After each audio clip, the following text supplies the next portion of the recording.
Hello students, कैसे हैं आप लोग। अभी जो हम लोग टॉपिक स्टार्ट करने जा रहे हैं केमिस्ट्री में, उसका नाम है displacement reaction.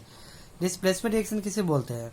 Those reaction in which one element take place the another element in the compound are known as displacement reaction.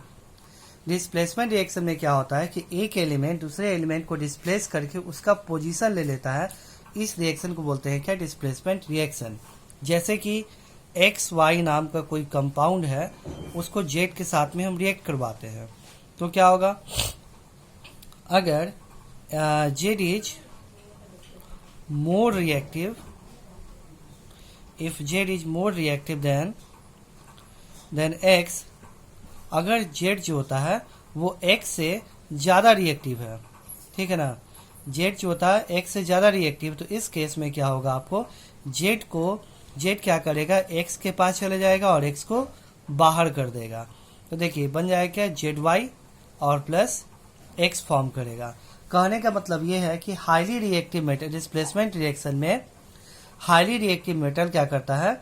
Metal नहीं, हाईली रिएक्टिव एलिमेंट, क्योंकि ये मेटल्स के बीच में डिस्प्लेसमेंट होता है, नॉन मेटल्स के बीच में डिस्प्लेसमेंट होता है।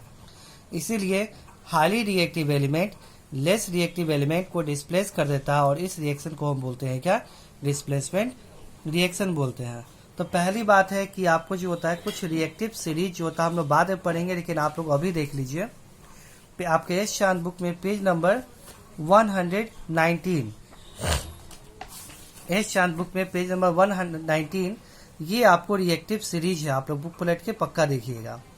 119 पेज नंबर हम लिख देते हैं, पेज नंबर 119 में खोलिए, देखिए पेज नंबर 119 है, उसमें ये रिएक्टिव सीरीज है।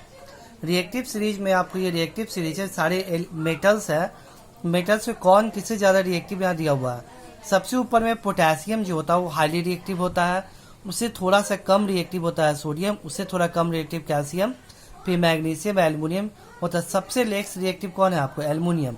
हालांकि इस बुक के अलावा जो होता है आपको सबसे कम जो होता है प्लैटिनम जो होता है, सबसे कम रिएक्टिव होता है, बुक में नहीं मेंशन किया है। वो जब मेटल नॉन मेटल पढ़ाएंगे तो उस समय बताएंगे, ये मेटल नॉन मेटल का टॉपिक है। लेकिन ये आपको अभी से याद कर लेना है क्योंकि इसका जरूरत आपको पड़ेगा, ठीक है। तो इसको अभी से याद कर लेना है। चलिए तो अब हम देखते हैं डिस्प्लेसमेंट रिएक्शन के बारे में। तो देखिए पहला एग्जाम्पल देखते हैं डिस्प्लेसमेंट रिएक्शन में हम लोग। एक सेकेंड,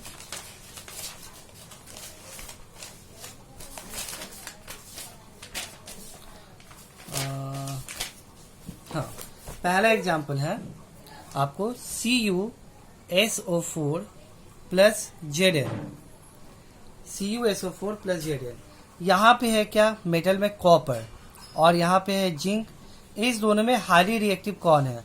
तो आप बुक पलट के देखिए रिएक्टिव सीरीज में पेज नंबर 119 में आप अभी बुक पलट के देखिए कि Zn जो होता है जिंक, वो कॉपर से हाईली रिएक्टिव होता है। इस केस में क्या होगा? ये जिंक जो होता है कॉपर को डिस्प्लेस कर देगा, इसकी जगह पे लग जाएगा, बन जाएगा ZnSO4 और प्लस Cu। यानी कहने का मतलब है कि यहाँ पे क्या कर रहा है कि ये highly reactive metal less reactive metal को डिस्प्लेस कर रहा है, ठीक है ना। तो जब भी highly reactive element less reactive element को डिस्प्लेस करता है तो इस तरह की रिएक्शन को बोलते हैं क्या? डिस्प्लेसमेंट रिएक्शन बोलते हैं। अब जैसे यहाँ पे नेक्स्ट एग्जाम्पल देखिए, जैसे CuSO4 है और Mg है। जाहिर सी बात है आप लिस्ट में देखिए कि Mg हाईली रिएक्टिव होता है Cu, तो Cu को डिस्प्लेस कर देगा, बनेगा MgSO4 और Cu बाहर चल जाएगा।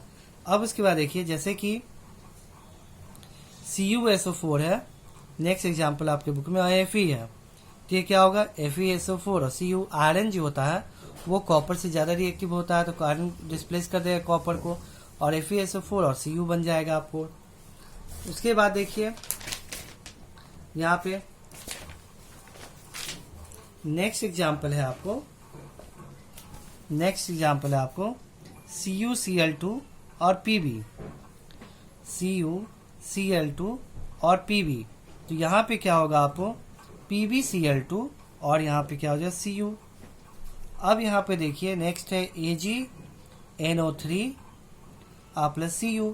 Ag मतलब होता है कि आपको सिल्वर हो गया, और यहाँ कॉपर है, अब देखिए सिल्वर कॉपर में कौन ज़्यादा रिएक्टिव है, तो जाहिर सी बात है कॉपर ज़्यादा रिएक्टिव होगा सिल्वर के कंपेयर में। ये कॉपर क्या करेगा, सिल्वर को डिस्प्लेस कर देगा, CuNO3 बना देगा, और ये जो होता है आपको सिल्वर वो बाहर हो जाएगा।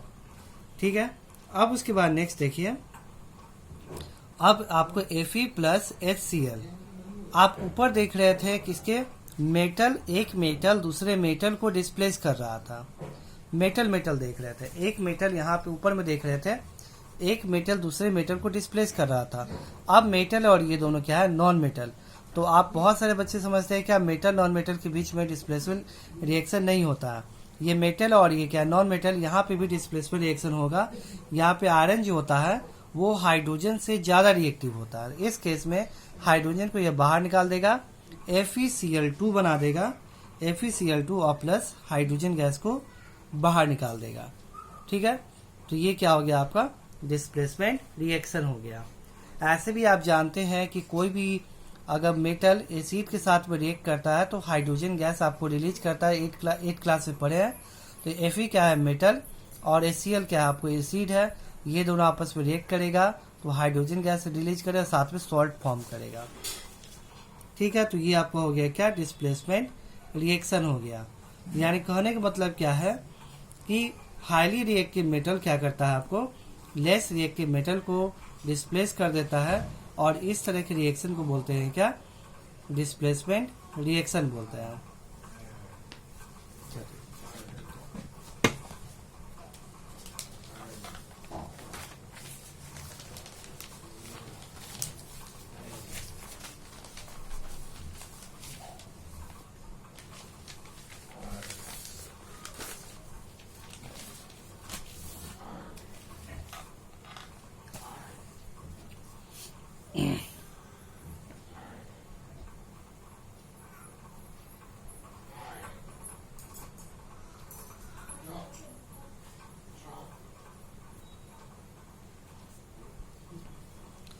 ठीक है, अब हम बात करते हैं नेक्स्ट टॉपिक।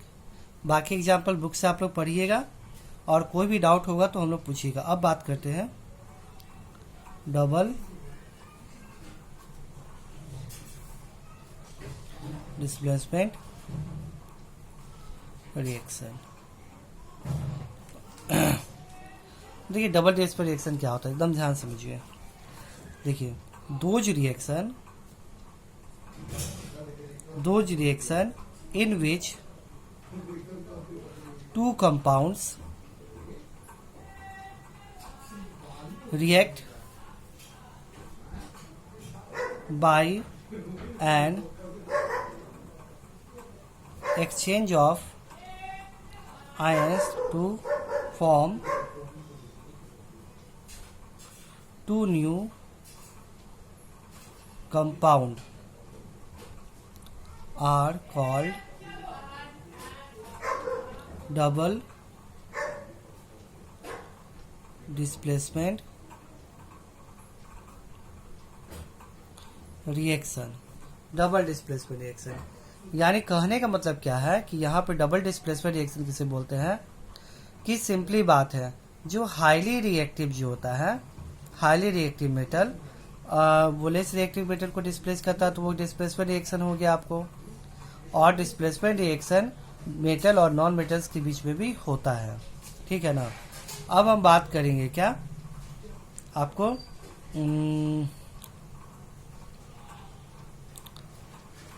ये हो गया आपको, हाँ। तो देखिए ए और बी और सी और डी ये दो कंपाउंड है, इसका डबल डिस्प्लेसमेंट रिएक्शन हमको कराना है। तो ध्यान से देखिए ए जो होता है उसके पास पक्का है कि पॉजिटिव आयन होगा, और बी के पास में नेगेटिव आयन होगा। ये पॉजिटिव आयन और ये नेगेटिव आयन। तो क्या होता है जब डबल डिस्प्लेसमेंट रिएक्शन होता है, एक कंपाउंड का पॉजिटिव आयन दूसरे कंपाउंड के नेगेटिव आयन के साथ में कंबाइन हो जाता है, साथ में एक का पॉजिटिव दूसरे के नेगेटिव के साथ। जैसे ए है, पहले का पॉजिटिव सेकेंड का नेगेटिव, फिर सेकेंड का पॉजिटिव थर्ड के नेगेटिव के साथ कंबाइन हो जाता है, यानी इसको बोलते हैं डिस्प्लेसमेंट, डबल डिस्प्लेसमेंट रिएक्शन। यानी बस इतना याद रखिए डबल डिस्प्लेसमेंट रिएक्शन में एक्सचेंज ऑफ आयंस होता है, एक्सचेंज ऑफ आयन होता है। जैसे ये समझ में आया होगा। अब एग्जाम्पल से आपको हम समझाते हैं। जैसे Ag है, NO3 है और NaCl है, इसका क्या प्रोडक्ट फॉर्म करेगा यहाँ पे वो हमको लिखना है, आपको सीखना भी है। चलिए हम यहाँ पे बड़े से लिखते हैं, AgNO3 और NaCl है, इसका क्या प्रोडक्ट निकलेगा वो हम लोग को देखना है अभी। तो आप लोग ध्यान रखिए कि आप लोग को सीखना भी है साथ में। Ag है, Ag के ऊपर में कितना होता है आपको, Ag आपको है, इसका वैलेंसी जो होता है कितना होता है आपका, Ag का होता है आपको 1, NO3 का होता है क्या, -1, Na का होता है आपको, सोडियम का वैलेंसी होता है +1 और क्लोरीन का होता है -1। ये सब आप कैसे लिख सकते हैं। NO3 तो आपको बोले थे, इसको आपको भेजे थे, उसको बोले थे याद करने के लिए, तो वहां पे भी देखिएगा NO3 के ऊपर माइनस होता है, -1 होता है। Ag है, इसके ऊपर +1 होता है। Na सोडियम, इसके ऊपर +1 होगा। सोडियम कितना होता है 11, तो यहाँ 2 8 1 यही एक्स्ट्रा है ना, इसको लॉस करेगा तो इसके ऊपर एक प्लस आएगा आपको। ऐसे क्लोरीन है 17 होता है, 2 8 7 एक का रिक्वायरमेंट है तो इसके ऊपर एक क्या आएगा, निगेटिव आएगा। इस हिसाब से यहाँ पे हम लिखते हैं।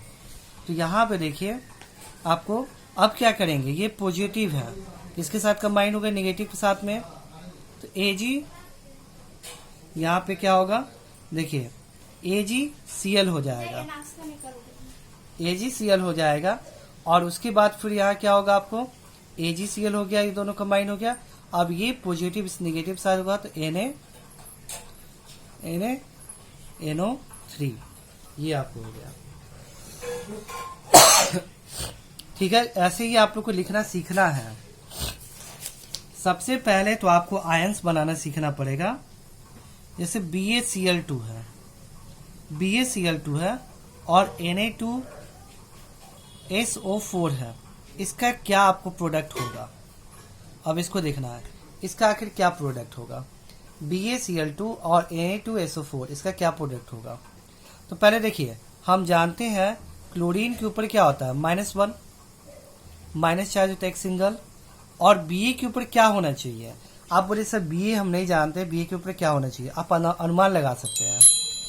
देखिए BaCl है, आपको इसका 1 आया होगा, इसका 2 आया होगा, तब ना क्रॉस आपको हुआ होगा, एक बना होगा Ba और एक बना होगा Cl2, BaCl2, यानी इस क्रियल का बैलेंस 1 है तो Ba का बैलेंस क्या होना चाहिए, यहाँ पे 2 लगा हुआ है, यानी Ba का बैलेंस क्या होना चाहिए 2, यानी यहाँ पे 2 क्या होगा, +2 प्लस चार्ज और Cl के ऊपर में माइनस होगा।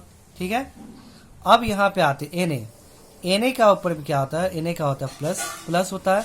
और SO4 का क्या होगा, अब देखिए SO4 यहाँ पे 2 दिखा हुआ है ना, और ऐसे भी आपको हम दिए हुए याद करें, इसके वैल्यू क्या होगा, -1 होगा, -2 होगा।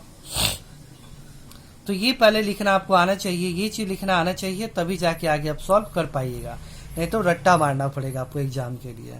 इसलिए ये लिखना सीखिए। कैसे सेपरेट किए समझ में आ गया।